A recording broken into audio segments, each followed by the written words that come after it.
Samurai. What are they? Samurai are famous warriors from the land of the rising sun. Everything from their sword, armour, to their maybe exaggerated skill with the sword.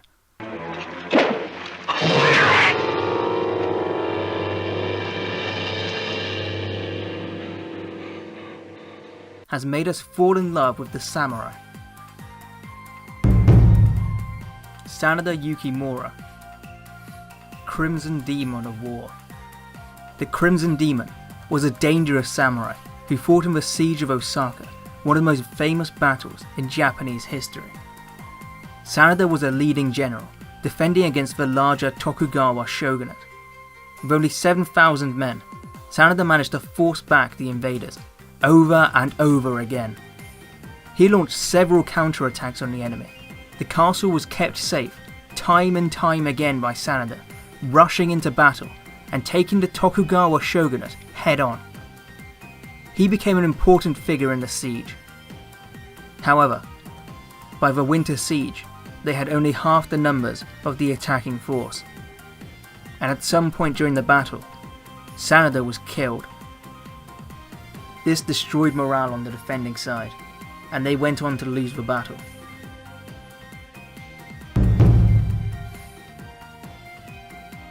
Sasaki Rogiro.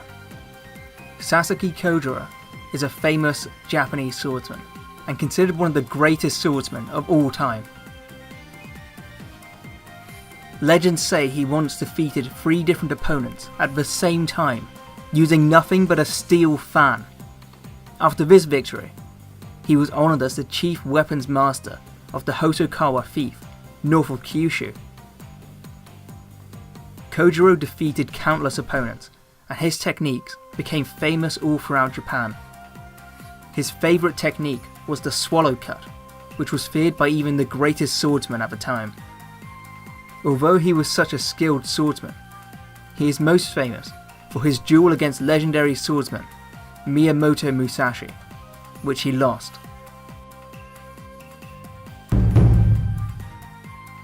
Miyamoto Musashi.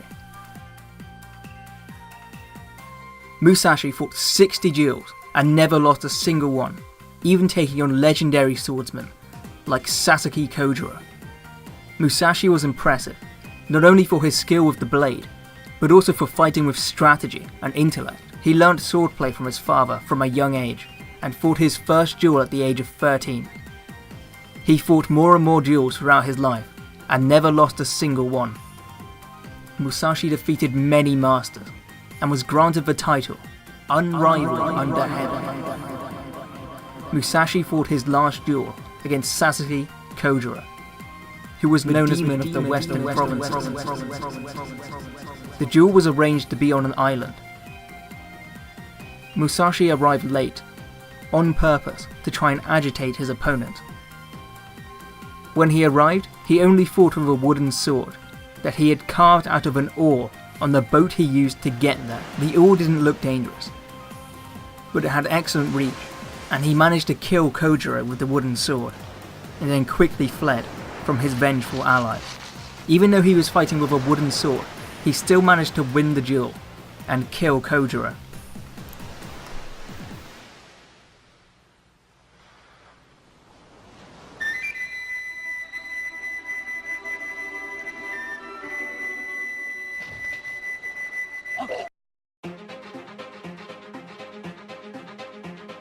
Minamoto was the first shogun in Japanese history. He invented the shogunate system after his victory in the Genpei War and immortalized himself in the process. But what was the Genpei War?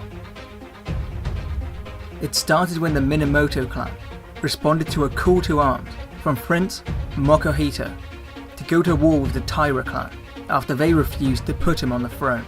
The Genpei War had 3 factions: the Taira clan, but also 2 different Minamoto clans, one led by Yoritomo and the other led by Yoshinaka. The first battle Yoritomo took part in was a colossal failure. Minamoto was unexpectedly attacked by a force 10 times his size in the night and had to escape. He built up his army and went to battle again. Eventually, with the help of his two brothers, they managed to push the Taira back. They then went on to create their own administrations. The Genpei War came to an end with the Battle of Dan no Ura, where the Taira was defeated by a much smaller Minamoto army. 8 years after this victory, Minamoto had defeated his Minamoto rivals and become shogun.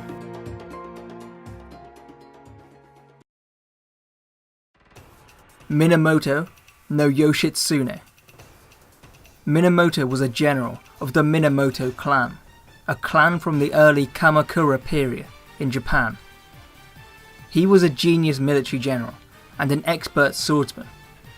He famously defeated the legendary warrior monk known as Benkei in a duel. Benkei was a 6-foot, 7-inch monk, said to have the attributes of a demon, and supposedly had defeated 200 people in every battle he fought. After Minamoto defeated Benkei, he took him on as his right-hand man. Minamoto won countless battles for his clan, and even toppled the Ise Heishi. Even though he accomplished so much for his clan, he was eventually betrayed by his brother, but managed to fake his death and escape. What happened after this is widely debated. Some theories claim he went to live with his lover, who was a mysterious non-Japanese woman, and a discredited theory claims he went on to become Genghis Khan. One story claims that he committed seppuku while Benkei guarded him. Benkei stood on the bridge blocking the way to him, and supposedly defeated 300 enemies before dying because of an arrow wound. The giant man had died in a standing position, which is known as the standing death of Benkei.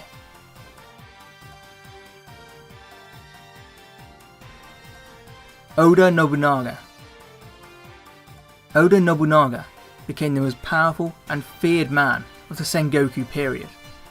His army became so large, no one could stand up to him. He was a brilliant strategist, tactician, and businessman. He overthrew the Ashikaga shogunate and took over half of all Japan. It started when Nobunaga inherited his father's land. His father was only a minor lord, and didn't have enough to stand up to the larger clans. However, using his superior tactics and strategies, he was able to defeat the much larger Imagawa clan. Nobunaga was smart enough to equip his army with new technology to gain an advantage over his enemies, and was the first leader to equip soldiers with muskets. Eventually, he managed to get the skilled generals Tokugawa Ieyasu and Hideyoshi Toyotomi to join his ranks. If he wasn't betrayed by one of his own generals, he might have unified all of Japan. Date Masamune, the one-eyed dragon of Oshu. Date Masamune is one of the most famous samurai from the Edo period. He was an expert tactician and noticeable for only having one eye. This is where he got the name One-Eyed Dragon. He was born in Yonezawa in 1567 and suffered from smallpox at a young age. This caused him to lose the use of his right eye. When a senior member of the clan claimed that an enemy could grab it while fighting him, Masamune ripped it out of his own head. Masamune had a helmet with a crescent moon on top of it. This, combined with his missing eye, gave him an appearance that inspired fear. Tadakatsu Honda. Tadakatsu Honda was one of the 4 Heavenly Kings, who were 4 legendary samurai, serving the warlord Tokugawa Ieyasu. Honda was widely respected as a samurai, and caught the attention of some of the most influential men in Japan. Oda Nobunaga, who rarely even complimented his own followers, described him as a samurai among samurai. He fought in over 100 battles, but he wasn't significantly wounded a single time, and was never defeated by another samurai. He became known as the warrior who surpassed death itself. He was a phenomenal warrior, and a well-respected general. His most badass moment came during the Komaki campaign in 1584, while Ieyasu had left to engage with Hideyoshi Toyotomi's troops at Nagakute, Tadakatsu saw a huge army approaching. This force was led by Hideyoshi himself.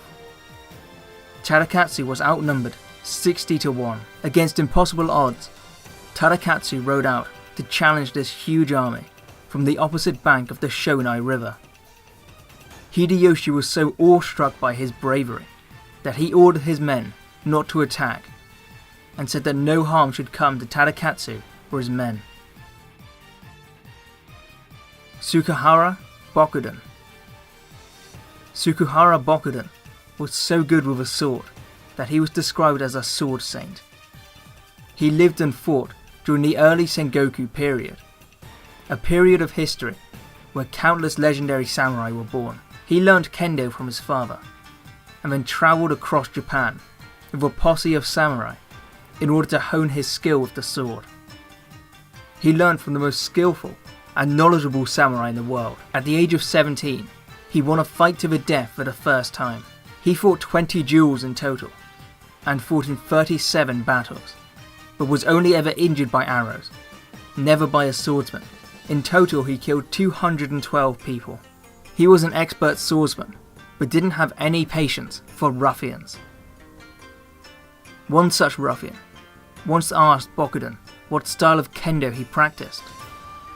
When Bokuden replied, "The style of no sword," the ruffian laughed and challenged him to fight him without his sword. Bokuden agreed, but said that they should sail to a nearby island first, to avoid getting other people hurt during the duel. The arrogant ruffian agreed, and they sailed to a nearby island on Lake Biwa. The ruffian jumped ashore and pulled out his blade. Bokuden pushed the boat back out, leaving the man stranded on the island, and said, "This is my sword school.